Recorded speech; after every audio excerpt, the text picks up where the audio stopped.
Nelson Dilipkumar இயக்கத்தில் உருவான Jailer திரைப்படம் உலக அளவில் சுமார் 640 கோடி ரூபாய் வசூல் செய்து மாபெரும் வெற்றி திரைப்படமாக மாறியது.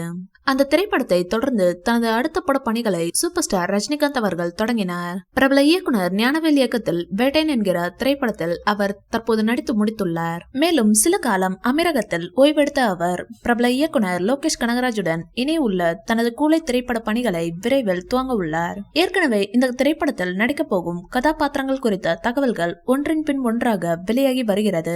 அதன்படி தமிழ் சினிமாவில் மிக மூத்த நடிகரான சத்யராஜ் இந்த கூலி திரைப்படத்தில் ஒரு முக்கிய கதாபாத்திரம் ஒன்று நடிக்க உள்ளார். இது குறித்து பிரபல நடிகரும் சினிமா விமர்சகருமான சித்ரா லட்சுமணன் சிலர் தகவல்களை வெளியிட்டுள்ளனர். அதன்படி தன்னிடம் சத்யராஜ் கூறிய தகவல்களை சொன்ன அவர் பலரும் நான் கூலி திரைப்படத்தில் சூப்பர் ஸ்டார் ரஜினிகாந்திற்கு வில்லனாக நடிப்பதாக எழுதி வருகிறார்கள்.